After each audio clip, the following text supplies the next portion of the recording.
Hello, welcome to another episode of Forgotten Cemeteries of Pacific Northwest. Today we're at Hayward Cemetery, located in Banks, Oregon, Washington County. Alternative names, none that I know of, so let's go meet some local residents and hear their story. Alright, a little history about Hayward Cemetery, and sorry I haven't released a video for a bit. It's been a very rainy month in Oregon, very wet and rainy, so terrible weather. Anyways, this cemetery was established in 1894, and there's 25 to 100 burials per the Oregon Burial Site Guide. Find a grave is showing around 150 memorials so far, so it's a really small cemetery. I'd say if you visit, it's 3 miles in from the main road, and it's all gravel, and it's quite the journey into the mountains over here, so it is pretty. But if you have a truck, you'll be fine. Car, just be careful. This plot was donated by a Nick Bathman and a Ludwig Kaler. And I believe Nick's son, a Willie Bathman, was the first burial here, only 2 to 3 years old when he died.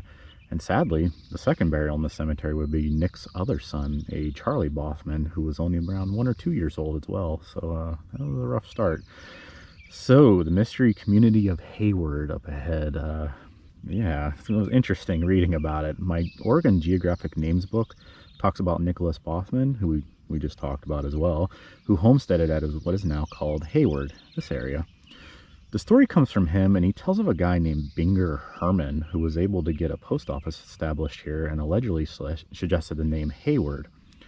Another source did say Nicholas Bathman suggested it, so not sure who really did. I kind of ran into those two conflicts. But the reason for the naming, every state in the Union had a Hayward. How come Oregon doesn't? I was expecting like something a little more epic, but I did read it was suspected to be named Hayward because there's a meaning towards the hay or pea vines that great plentifully. And it was written really odd. So the community here rolled into Hayward, and hence we got Hayward Cemetery. Hayward Post Office was established in 1891. Didn't last long though, and ended in 1904. So there's your epic run of a post office long gone, only lasting around 13 years. From what I read, this area is something of Washington County's beautiful past, the true frontier of this area from my understanding. However, the old cabins, windmills, etc. have been torn down and not much remains. I did pass like a cool boiler here. It still had the tubes, so look for it on your right if you travel into here. It's kind of neat piece of history. I do have to give a shout out to Chas, who's in charge of the Gales Creek Journal and Banks Post, because he put me in touch with an awesome individual named Lynn, who actually lives down on Hayward Road from here. She gave me a book called The Hayward Story, written by Anne Laemerman. I hope I'm saying her last name right. Who was born in Hayward in 1907 and grew up in this area. So luckily we can make this video today based on her memoirs. Anne's parents, Milda and George Laemerman, were the only couple who met and married in Hayward and lived on the original homestead for all their married life, so that's kind of neat. Today we'll learn about water towers in Germany. I know, very highly exciting. Death by an enraged bull, 1916 truck models, our first Purple Heart recipient, a Spanish-American war vet with very little information on that guy. And finally, did you know the state of Oregon had its own gold rush? Exciting stuff. And our first stop is Hayward's famous Nicholas Bathman here. You'll see his wife Catherine on the right here, who was the first postmaster when Hayward's PO was established in 1891. Nick was born in Heide-Holsten, Germany in 1863, known for their famous water tower from 1903. There was quite the bit of typhoid outbreaks during the 19th century. Most drinking water came from the wells and pumps located at the surface, so they were heavily contaminated, hence typhoid outbreaks. In 1901, the city of Hyde decided to build a central water supply with a piping system throughout the city. Result, no more fever. Today, the tower is a historical landmark, and I guess it has offices inside, so it's kind of a nice view and cool. Though, the very top of the water tower serves as a spot for couples to save their vows and get married, so that's kind of neat. Nicholas lived until 1954, dying at the age of 91, so good run. That is one angry chipmunk. Okay, hopefully he won't attack us. Here's the headstone of La Wyden, unknown year of birth. In fact, a lot is unknown about LA here. I did find a bit of info that he was a veteran of the Spanish-American Wars, but sadly I couldn't find out what regiment. This was kind of word of mouth. Some guy back in the day was like, oh yeah, that's a Spanish-American War vet, so we'll go off that. Spanish-American Wars roster has been a bit dodgy in my experience, so if anyone out there has like a real reliable resource, that'd be much appreciated if you could share it with us. LA did die in 1903, only a few years after the Spanish-American Wars, but would have loved to know his story because he appears to be the most difficult to track down as far as information in this whole cemetery. And here is Anne Margaret Laemerman. If it wasn't for her, I'd have very little information to go by in this cemetery. Like I said, it's kind of a long-lost community, but Anne was born right here in Hayward in 1907 and died in 2010 at the age of 103. Luckily, Anne recorded her memories of the Hayward community before passing on. She hand-wrote them down, and luckily our friend Lynn, just down the road from here, typed up her notes, providing this guide called the Hayward Story, which is an interesting little book, and let me know if you're interested. I think this is a reminder that these wise and older individuals are passing on. We're finding out that some of these older cemeteries are sort of on their last leg, not all of them, and the pioneer and family community stories are nearly lost in time, a lot of them being kind of word of mouth, if you will. Luckily, we have people like Anne who recorded the history so we can preserve it and talk about the fun stories on this channel, so I thought I'd stop by our headstone. And here is the headstone of William C. Yedder, born in 1858 in Pennsylvania. Not sure when he came over to Oregon, but he was gold miner partners with a James Penman, who is also buried at the cemetery, and coincidentally is to the left of him. So, cool story of friendship. James, his gold miner partner, actually built this headstone for William. The reason I chose this headstone was not only the cool story of friendship, but did you know there was an Oregon gold rush at one time? So the story goes that in 1851, miners found gold in southern Oregon, more specifically Josephine Creek, Applegate River, and Rogue River. Thousands of miners flocked into the areas, of course, in search of their riches. And apparently this area has been a hotspot for gold mining until this day. You can go down there for free, don't need a permit or anything, just a pan and your lucky charms apparently, so good luck. And here's the grave of Wilhelm Lorenz. Kind of a unique name, born in 1857. Sadly died in an auto accident at the age of 58 in 1916. Record says he was injured by a truck, so if we have any car enthusiasts out there, please chime in what I'm about to talk about, because I get kind of curious about weird stuff. And I looked up truck top speeds in 1916. Came across the Chevy 490. This bad boy was 24 horsepower, straight 4 engine, sold for $550 in 1916. Imagine that. My understanding is 30 miles an hour was like kind of the generally accepted top speed back in the day for autos, but then again, the roads were awful, so that wouldn't really allow it. So yeah, any car people out there, feel free to speak up. And the headstone sinking into the earth ahead is of Joachim Heinrich Dahm. Joachim was among the group of earliest individuals in this area. I read in Anne's book that the Dahms, Kahlers, and Fellongs came to Hayward from the Dakota Territory in 1886. However, Joachim here met an unfortunate end. July 4th, 1918, at the age of 87, Joachim was driving his cattle along a pasture when an enraged bull attacked him pretty violently. His wife would actually drive off the bull, but Joachim died shortly after the attack. His wife's name is Magdalena, but it looks like she went simply by Lena on the headstone. Our final stop isn't exactly an Oregon pioneer, but a pretty prestigious individual buried here. Here we have Carl Romoke, maybe? Romoke. A Purple Heart recipient, so our first, and a Bronze Star Medal recipient as well. He was also a prisoner of war during World War II in Germany for 2 years. Died at a young age of 37. Couldn't find any information why, but appears to be post-World War II. Alrighty, time for the tour, and if you visit, I'm positive you'll have the whole place to yourself. It is very quiet. And like I said, about 3 miles in up that dirt road, gravel. There's a park bench in the back if you just want to chill for a little bit. Bathman's right to the right as soon as you entered the cemetery, and I believe these are the first 2 burials in the cemetery that we talked about.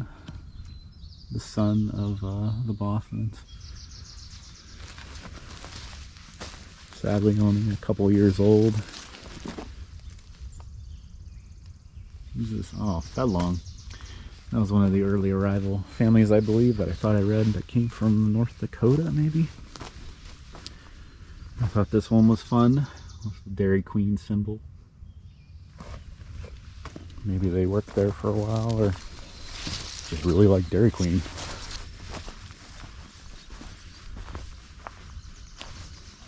Careful of killer chipmunks. They kind of leave you alone. Hunger. Plant life is kind of cool here too. There's a lot of cool trees and shrubs if you're into that stuff. Oh, we got a World War I vet there. Very patriotic cemetery as well.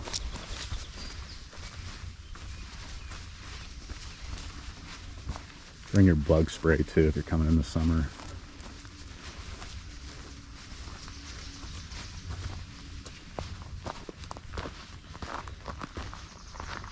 A lot of the early pioneers are up front for the most part.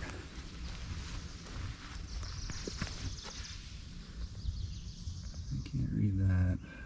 Dora Parkin?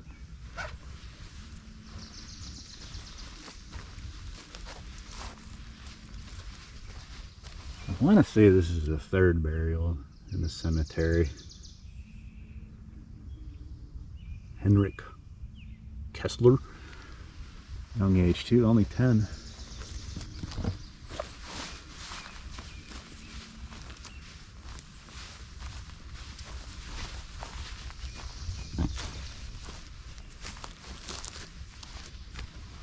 And there's L.A. Whitten. It's the American flag. And you'll see this a lot. Baby Stowell.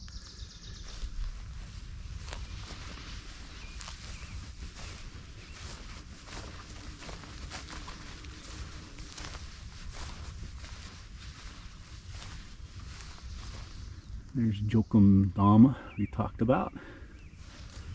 He had an unfortunate end.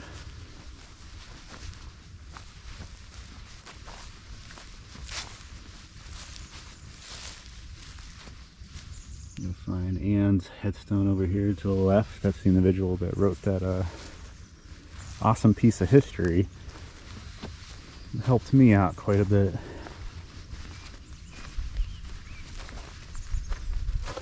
There's some symbolism here.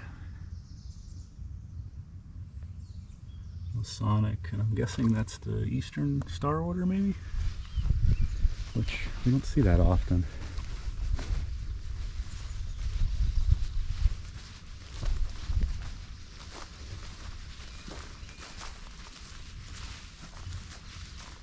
Very unique headstone. I'm guessing water collects in there, maybe.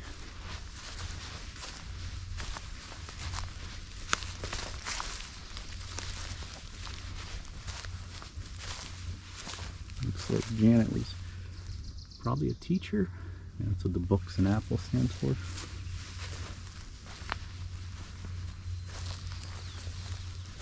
There are some kind of hidden in the brush if you're looking for someone in particular.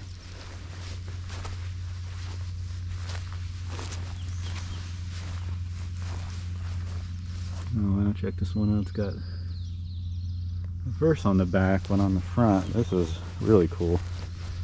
You have roses molded into the headstone or carved in.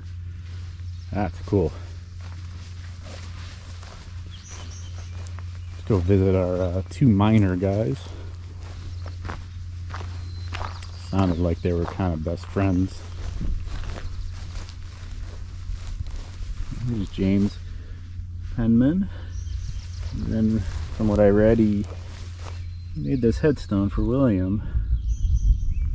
And they're buried right next to each other, so like I said, pretty cool story of friendship. Partnership, I guess you could say, too.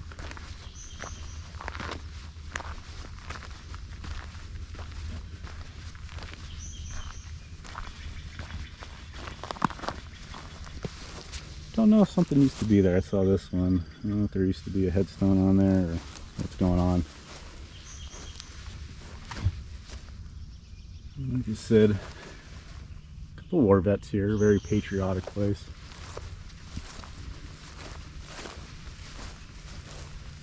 that's kind of it.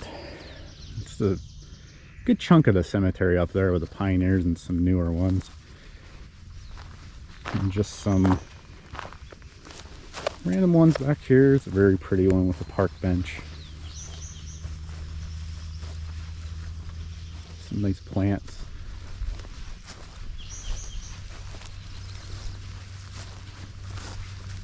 Plenty of room if you're looking for a future burial site. I'd say noise-wise, this is the quietest yet. The only noise, in fact, is the is the chipmunks sending off warning signals. Someone's visiting. Everyone hide. Oh man, this person's a Lakers fan. Whatever. All right. Anyways, that's it for the cemetery. Hayward is a bit of a lost community. I highly recommend visiting this one if you're into history and kind of lost communities, came and gone, but there's still a few houses around here. It's just a bit more quieter these days, I'm guessing. If you have any other recommendations for cemeteries to visit in Oregon or even Southern Washington, feel free to comment below.